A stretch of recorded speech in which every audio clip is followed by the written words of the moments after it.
बस्तर की नीलोफर खान ने Indian engineering services में नवी रैंक हासिल की है और बस्तर को गौरवान्वित महसूस कराया है। आईईएस चयन सूची में पहली बार बस्तर से किसी का चयन हुआ है। टॉप 10 में उनका चयन हुआ है। वर्तमान में नीलोफर विद्युत विभाग में जूनियर इंजीनियर के पद पर नियुक्त है। नीलोफर खान के लिए यहां तक का सफर आसान नहीं था।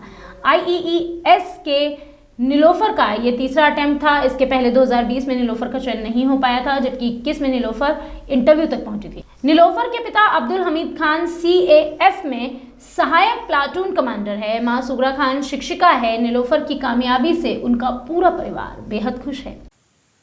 मेरा ये थोड़ा लंबा सफ़र रहा है, लगभग 4 साल का, और इस बीच में मतलब ये हुआ है कि स्मूथ भी नहीं था, ये बहुत ज़्यादा ही स्ट्रगलिंग था, क्योंकि मैंने इसके पहले जब फर्स्ट में प्री दिया था तो मेरा फर्स्ट अटैम्प्ट में प्री नहीं हुआ था।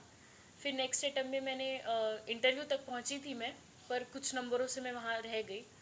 तो वो जो बार बार कांस्टेंट जो फेलियर्स आ रहे थे, वो चीज़ को उससे निकलना और वापस से ज़ीरो से वापस से स्टार्ट करना, ये मुझे लगता है मेरे लिए सबसे ज़्यादा टफ था। मतलब एक तरीके से वही चीज़ों को बार बार पढ़ना और फिर वापस नहीं होना, तो इसलिए मुझे लगता है ये चीज़ बहुत ज़्यादा स्ट्रगलिंग थी।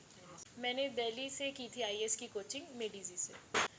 मतलब सबसे पहला ऐसा स्टेप था कि एक आइडिया था कि यहाँ पे तो कोचिंग का उतना अच्छा फैसिलिटी नहीं है, और मुझे आईएएस के बारे में भी कॉलेज से निकल के कुछ टाइम बाद पता चला कि ये ऐसा कुछ होता है।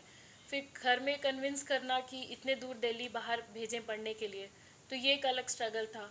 फिर जब दिल्ली में हम लोग गए, फिर वहाँ पे रहना, खाना, और वहाँ पे भी अपने आपस में एक अलग हर दिन का एक था। फिर वहाँ पे लोग जो आते थे वो अलग अलग शहरों से आते थे, जो पहले से हर चीज़ पढ़ के रहते थे।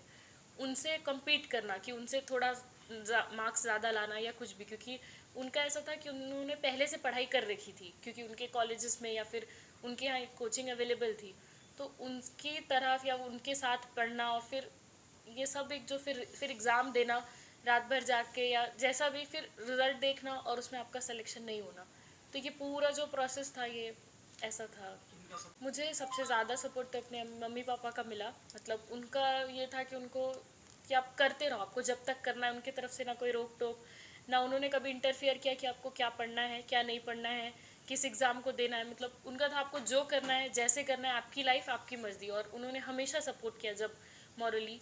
फिर उसके बाद मेरे जो बाकी रिलेटिव्स थे, मेरे बाकी जो घर वाले थे, चाची, बड़े पापा, बड़ी मम्मी, दादी, दादा, जितने लोग भी थे, सब उन सबका कांस्टेंट सपोर्ट रहा है।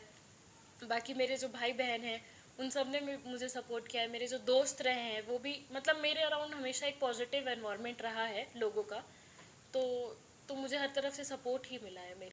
तो शायद सिंक इन होने में थोड़ा टाइम लगेगा कि सिलेक्शन हो गया है, वो चीज़ को मैं एक्सेप्ट करने की कोशिश कर रही हूँ, क्योंकि बार बार इतने उसके बाद फिर एक्सेप्ट करना बहुत मुश्किल है, पर खुश हूँ मैं बहुत। आकाश मिश्रा की रिपोर्ट।